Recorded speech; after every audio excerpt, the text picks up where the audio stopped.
Assalamualaikum warahmatullahi wabarakatuh. Waalaikumsalam warahmatullahi wabarakatuh. Alhamdulillahirabbil alamin wassalatu wassalamu ala asrofil anbiya wal mursalin wa ala alihi wasallim amma ba'd. Yang terhormat Abi Hanif dan Umi dan sekeluarga selaku pengasuh Pondok Pesantren Seperti Melalui Hidayah dan keluarga saya cintai, orang tua saya dan teman-teman saya. Semoga kita semua senantiasa di bawah perlindungan Allah Subhanahu wa taala. Amin ya rabbal alamin. Langsung saja pada malam hari ini saya akan mempresentasikan tentang materi mata pelajaran Al-Quran Hadis bab pertama. Jadi kita ini akan membahas tentang hormat dan patuh kepada orang tua. Jadi di sini terdapat dalam surat Al-Isra ayat ke-23 sampai 24. Itu adalah isinya adalah kita itu berbakti kepada kedua orang tua. Jadi penggalan ayatnya itu fala taqul lahuma uffin wala tanharhuma. Jadi kata uffin itu adalah kata yang uff itu artinya kata jengkel. Jadi arti dari kata ini adalah janganlah kamu itu mengatakan kepada kedua orang tuamu. Jadi uff itu adalah arti kata yang jengkel, seperti kayak kita kayak apa ya? Kayak ngomong-ngomong membantah kepada orang tua gitu, uff itu. Jadi maksud uff itu gitu. Jadi kita dilarang untuk mengatakan hal-hal yang jengkel kayak nggak mau, gitulah pokoknya yang bikin orang tua sakit hati itu nggak boleh, guys. Lanjut di sini ada ke penggalan ayat selanjutnya. Rabbirhamhuma kama rabbayani shaghira. Kama itu artinya disebabkan, bukan sebagaimana. Jadi kan biasanya kalau kita artikan doa kedua orang tua itu kan biasanya sebagaimana mereka menyayangiku di waktu kecil. Tapi yang sebenarnya itu adalah disebabkan, bukan sebagaimana. Karena kedua orang tua kita itu menyerahkan limpahan rahmat atau yang dimohon, maksudnya itu orang tua kita itu telah meminta rahmat, terus dia itu menyerahkan rahmatnya itu kepada kita ya dari Allah gitu. Terus lanjut di sini bab yang materi selanjutnya kita akan membahas tentang surat Al-Luqman. Al-Luqman di sini yang terdapat pada ayat 13 sampai 17 yang dia itu menceritakan tentang Luqman. Jadi Luqman itu adalah seorang orang tua yang the best kepada anaknya gitu. Jadi yang ayat pertama, ayat 13, dia itu menjelaskan tentang menghindarinya syirik. Jadi Luqman ini berwasiat kepada anaknya untuk meninggalkan namanya syirik. Jadi dia itu harus meninggalkan namanya syirik, kayak mendoling, pokoknya yang hal-hal dalam mempersekutukan Allah itu nggak boleh, harus ditinggalkan jauh-jauh. Ayat kedua. Jadi ayat kedua, ayat yang kan ini dari 13, yang sekarang ayat 14 itu menceritakan tentang menghormati atau memuliakan kedua orang tua.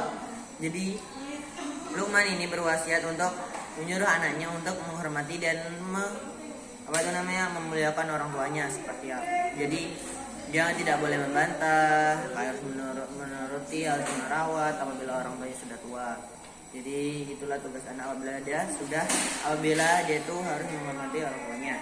Lanjut ayat ke-15, di sini dia pengecualian untuk menaati perintah orang tua. Nah, di sini ada juga pengecualian kita harus menaati perintah orang tua. Ketika orang tua itu menyuruh kita untuk mempersekutukan Allah. Jadi itu dilarang. Maksudnya kita itu dilarang menaati perintah orang tua ketika orang tua itu menyuruh kita untuk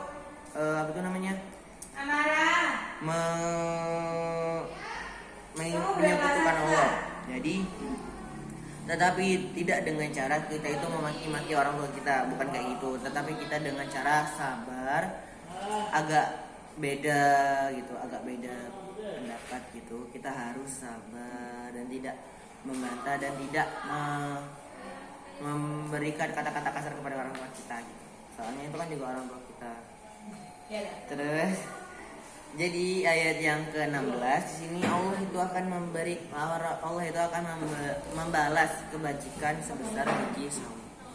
Jadi sekecil apapun kebajikan yang kamu lakukan, insya Allah itu akan tetap memberi balasan kebaikan, memberi pahala.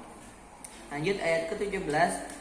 Luqman itu berwasiat pada anaknya untuk anaknya itu memerintahkan mengerjakan sholat, amar ma'ruf nahi mungkar, melaksanakan yang baik dan meninggalkan yang buruk, sabar dalam ketika dia itu tertimpa dalam cobaan.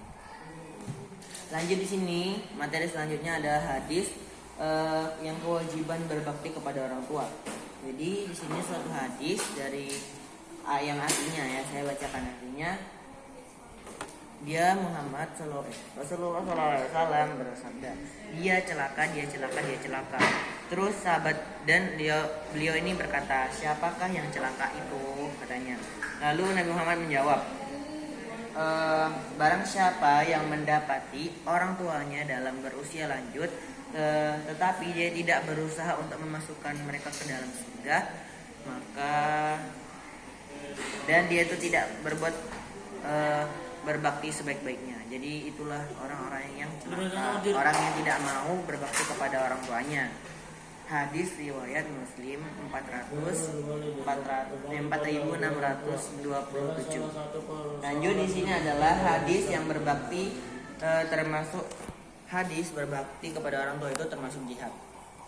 Jadi jihad itu bukan hanya kita itu harus mengikuti perang atau kayak gitu. Jadi jihad itu juga bisa kita itu merawat orang tua yang sudah renta, ada yang berusia lanjut. Jadi sini ada hadis, aku mendengar dari Abdullah bin Ammar radhiyallahu an. Dia berkata, Rasulullah datanglah laki-laki kepada Rasulullah SAW untuk meminta izin jihad. Terus Nabi Muhammad tuh bertanya, apakah orang tuamu itu masih hidup? Terus anak yang meminta di sini, anak laki-laki yang datang kepada beliau ini berkata, iya masih hidup. Terus Nabi Muhammad tuh berkata, kepada keduanya lah kamu itu harus berjihad. Jadi di sini kita itu bukan hanya, maksudnya kita itu bukan berjihad itu bukan dalam arti kita itu harus mengikuti perang atau sebagainya, tetapi kita juga bisa berjihad dalam merawat orang tua kita yang sudah berusia lanjut dan ya udah tua. Mungkin cukup sekian presentasi saya. Ada yang tanyakan? Ada. Hikmahnya pada malam hari ini kita harus menghormati orang tua kita, merawat orang tua kita, menyayangi orang tua kita. Pokoknya let's love together. Okay? Assalamualaikum warahmatullahi wabarakatuh.